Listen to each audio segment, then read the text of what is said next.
So the next major Ultima aspect we'd like to talk about is interactivity. Mm. Now you've talked quite a bit about how you want the game to be fully interactive, and basically if you see something you should be able to use it. And notably I was very pleased when looking at that gameplay video when we see the character go on into a house and just seamlessly use a piano. I mean there's no menu, no separate interface. You just zoom on the piano and you just clicks on the keys to play. That's right. And so I was wondering if is that the sort of interactivity the way you want to handle interactivity in the game? Well, it's not clear we'll be able to keep that purity through all types of interaction, but that's also our preference. And so, there are sometimes you'll need to. We've already have designs at least for some that will have to be a separate piece of interface. Like Yes. we have a puzzle that involves combinations, and that combination lock will probably bring up a piece of user interface because it's a very small item on a chest might be the combination lock. And so I hadn't thought about whether we can zoom the camera down right in on the combination lock. Perhaps we'll be able to. But just being able to zoom in and play things directly, I think is very nice. Yeah, I think it just makes for a better immersion this way. I Mm. mean, often when you get to interactivity or crafting and that sort of thing, you just click, you go into a menu, and that's it, and that's just not very captivating. I mean, for example, I don't know if you're familiar with the Gothic series, A and the bit, yeah. so they're very interactive games. I mean, the creators are huge Ultima fans. They have interactivity skills, and for instance, in the first couple of games, you can get meat out of animals, and when you use a campfire, the character just takes out his meat, put it on the fire. You see the animation, it goes, and there you have your cooked meat. And with Gothic 3, they just removed it, and when you click on fire, there you have a menu. You choose how much meat you need to cook. You have your cooked meat, and somehow it just breaks the immersion. It just wasn't as fun to do. Mm. Yeah, and in premise, I agree with you. We'll still have to see how far we can manage to stay pure, but in belief terms, I agree. Yeah, because there's also a bit of balance to be reached because I mean in Gothic 1 you had to cook each piece of meat separately, so when you had 100 of it, it wasn't exactly fun in the long run, but Yeah, I understand. right. So another thing about interactivity, uh, I think one question that comes to mind is the plan is to allow to move pretty much anything around because I mean in modern games I mean even in 3D RPG which offer a lot of interactivity and that includes the Gothic games usually you just can't move things. I mean there are the Elder Scrolls game who allows that quite a bit, but that was one of the major features in Ultima 7, Ultima Online and so on. I mean, I'm rather baffled that to this day we still have 3D RPGs who just don't have as much interactivity as Ultima 9 allowed, because in Ultima 9 you could move things around, you could take something, anything on a table, move it, and Hmm. just not being done anymore. Yes, and we had that discussion 2 or 3 days ago at the office, and everyone knows that the goal and intention is that basically you should be able to move around and touch and play with anything that you can. Period. And so that's definitely our target, and I believe we'll do much better at it than most teams who don't have that as their goal. So would you say that in essence the goal would be to offer the same kind of interactivity Ultima 7 had, but in 3D? Yeah, absolutely. In fact, from an interactivity standpoint, I almost always use Ultima 7 as the target for the team. Yeah, I mean, I Ultima 7 is still a yeah, reference to this day. I agree. I agree. It's the best one ever done. Right. So, Right. Another question I was going to ask related to 3D. I was just wondering if we're going to stick to, shall we say, a more old school approach to movement, or will you implement some form of climbing or jumping? We currently have no intention for climbing and jumping. Um, the I could imagine that someday we might desire to make puzzles or moments that required you to do that, but that is not currently on our radar. And I think I just heard the Ultima community sigh in relief. Yeah, no doubt. So for my next question, I've noticed one of the biggest point of controversies over in forums is the decision to use an overland map similar to the earlier Ultimas, rather than creating one big seamless world like Ultima 7. And I Mhm. mean, it's all over the place. I mean, on one side you have fun where, oh yeah, it's pure old school Ultima, I love it. While there are others who are just disappointed and say, oh no, a real Ultima, it's got to be a seamless world. So I'm not going to ask you why, because I think Chris Pierce outlined it pretty well in his video. Right. But I say the main question or the main concern rather is how are you going to ensure that with the overland maps you manage to create a great sense of exploration in the game?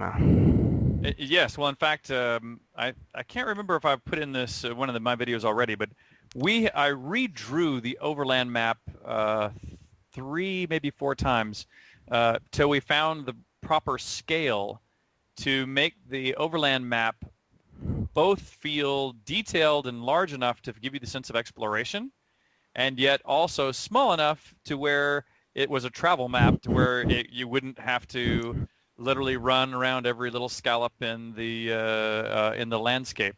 And so finding the right balance was very important, and I think we have a good balance right now. Yes, and I mean with an overland map it should be easier to have quests that span I say a, a huge amount of distance. Because I mean, in huge seamless RPGs, often you just have quests that are centered in a single region because it's just so much to travel, or they just put a quick travel and you teleport, but it becomes an issue. Right.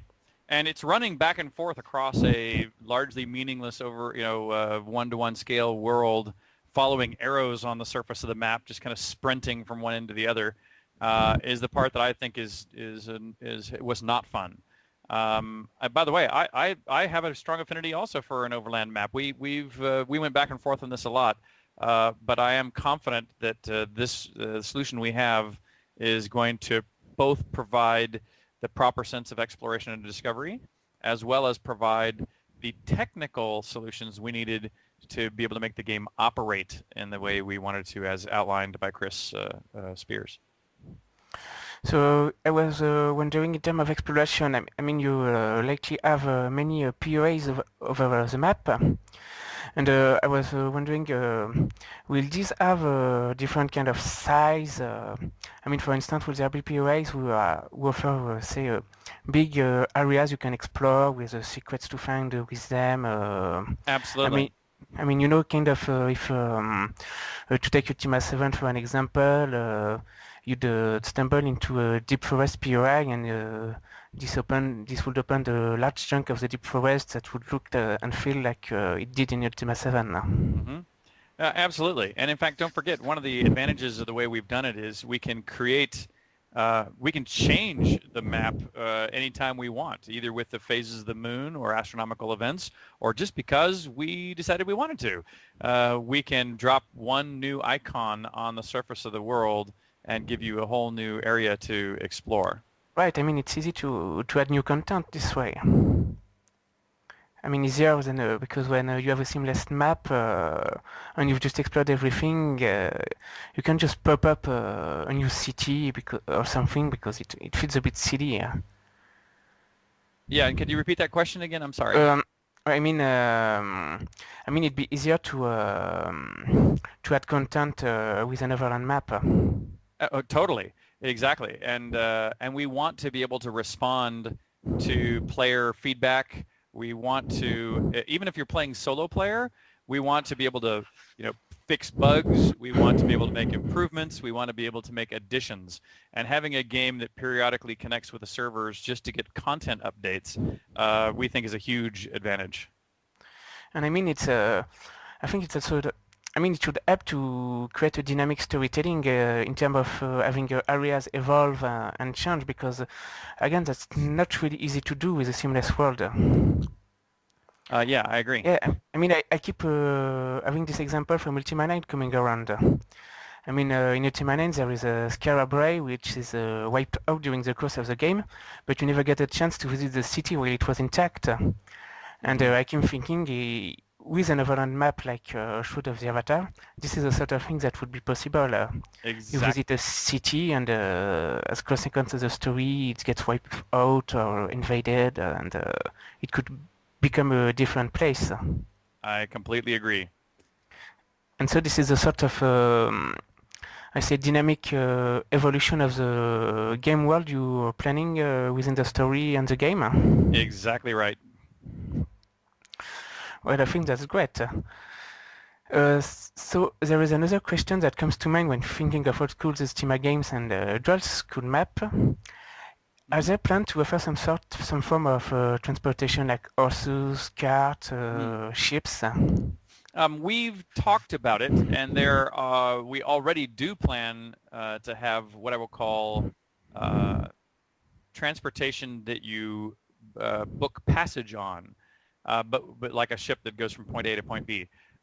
We don't yet know if that will mean or when we will have something you might consider a mount that you could ride on, like a horse or a dragon or things of this nature. It's definitely something on our radar, but it might make a good stretch goal for us if we make another $500,000 or so in our crowdfunding campaign. Yeah, because having a ship you could go anywhere around. This was also one of the key features in Ultima, because it was really fun. There's probably ways to expand upon it, because in earlier Ultima you could have some form of sea combat with other ships, be attacked at seas and so on. I agree. So this is perhaps something we could see down the road. Yeah. So we talked about it. We'd love to do it. We're just not sure when we will be able to do it. If we'll get it in the first version, the first episode, or if it might need to wait till the second episode. But that's definitely on our radar, and we'll put it in as soon as we can afford to do so. And how do you plan to handle encounters with monsters on the overland map? Will they appear and roam the map like other Ultima games?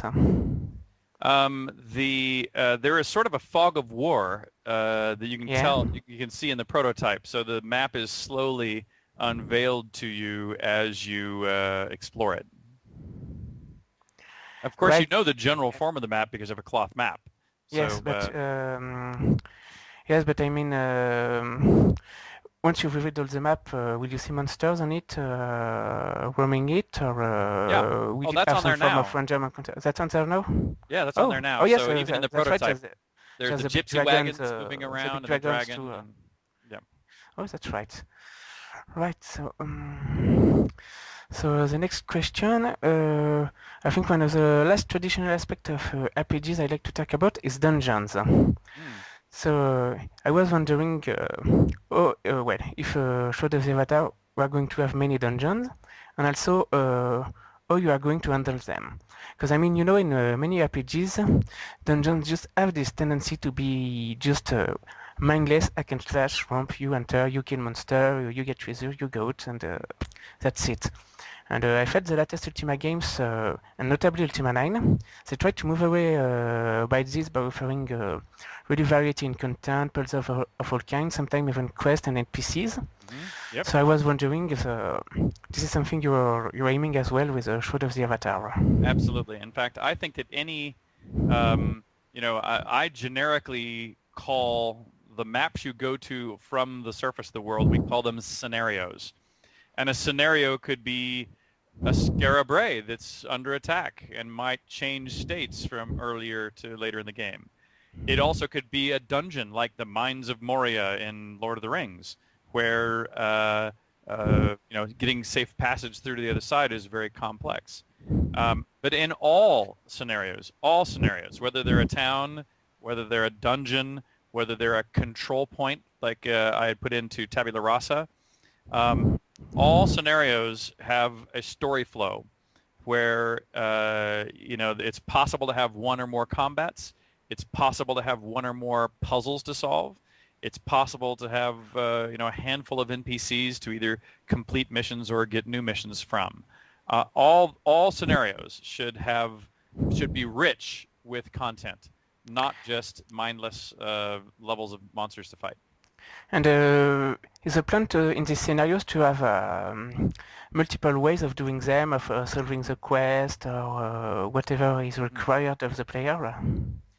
Yes, in fact, while I'm sure there will be what I'll call dominant methods to solve many of the encounters, we are trying to make sure that we put alternates in whenever possible, and even we're even putting a few what I'll call Easter eggs, things that each map should have a few Easter eggs on it that are off the main thread, but just if somebody discovers, maybe they'll get a chance to tell their friends.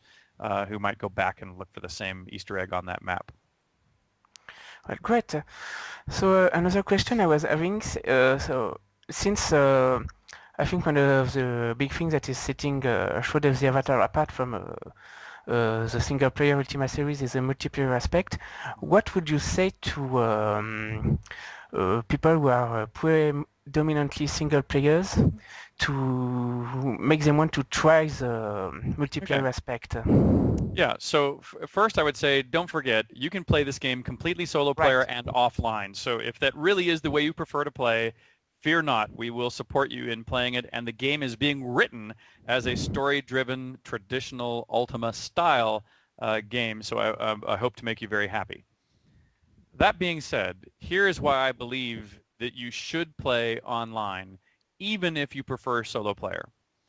Because if you play online, you can still play solo player online, meaning you don't see any other player ever in the world.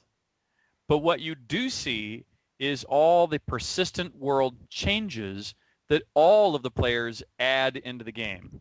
And so if, for example, I'm playing the game solo player and I come back to the town where I live or where, or I'm visiting with some regularity, if a player has built a new blacksmith shop that is producing fantastic weapons, his vendor will be there so I can buy and sell some great new creations he's created.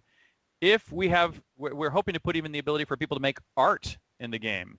If there is a person who is an artist in the game and is maybe creating paintings that you could put on the wall of your home, you'll be able to go and see through their vendor, the NPC vendor that is at their shop, the art that they sell. So all of the persistent contributions to the game will download to you as long as you at least play online.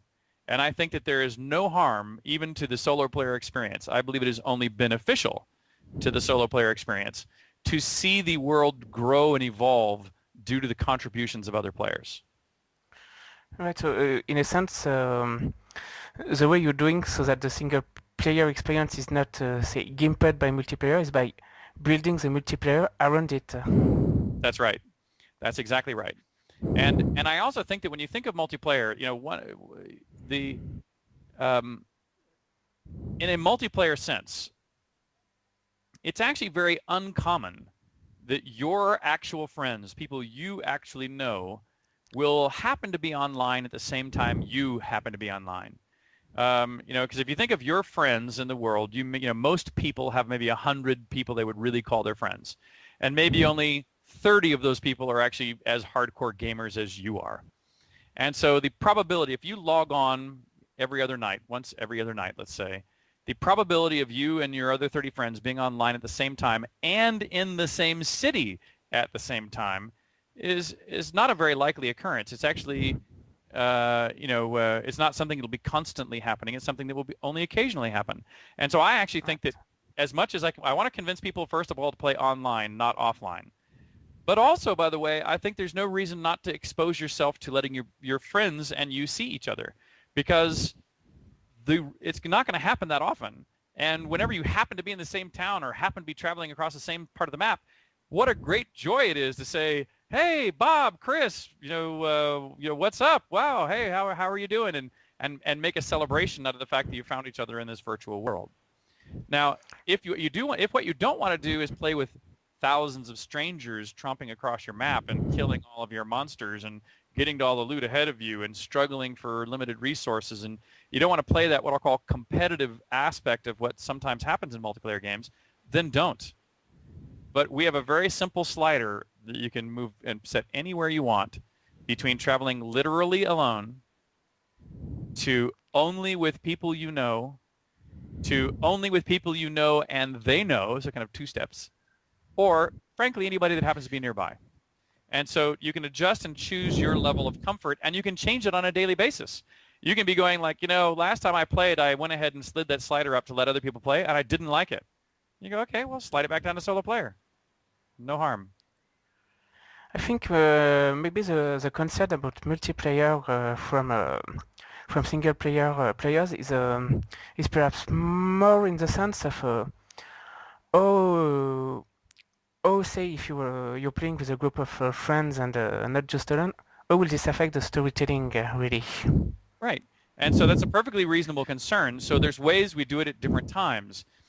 For example, in an Ultima where you took your companions with you, you never minded the companions with you because they're clearly subordinate to you. You're the boss. They're following you. And so you are just as special as ever. And so the challenge for us was twofold. One was to make sure that the game played in a way to, no matter what the story was, that you felt unique and special, and that the whole world is there to celebrate your existence.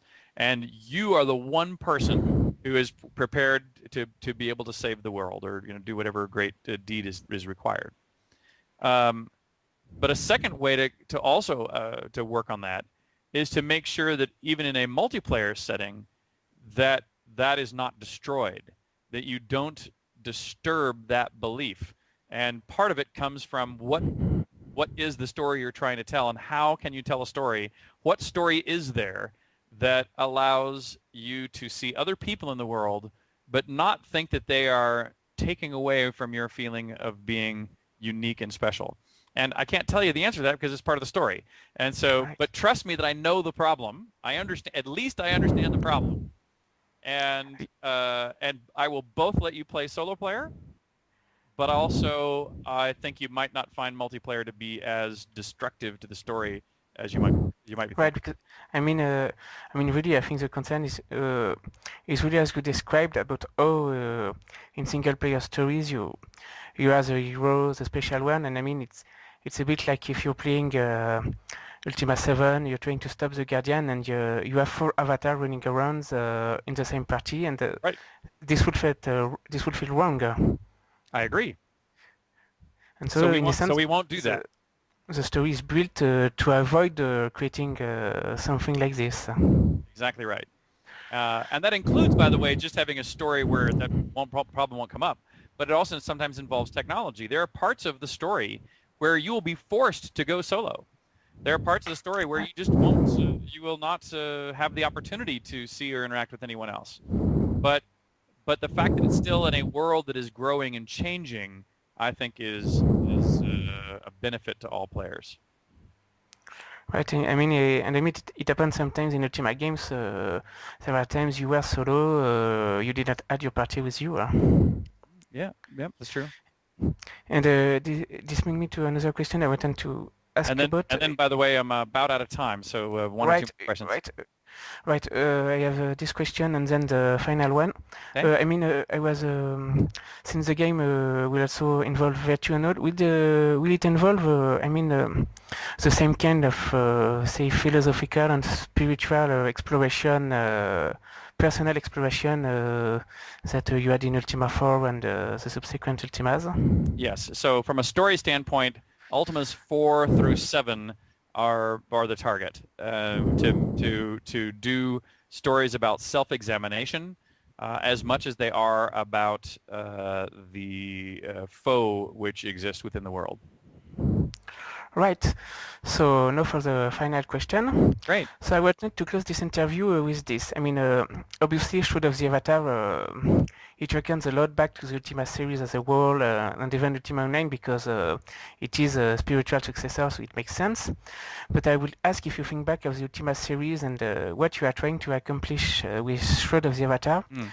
What would you think is the thing that set it apart from Ultima, the thing that would really make it stand on its own and be more than just Ultima-ish game, and hopefully mark the beginning of a new and long legacy? Great. Excellent question. Thank you so much. First, let me describe how it relates to the previous Ultimas. I have 3 favorite Ultimas in my past. Ultima 4 for the introduction of the virtues and the concept of self-examination.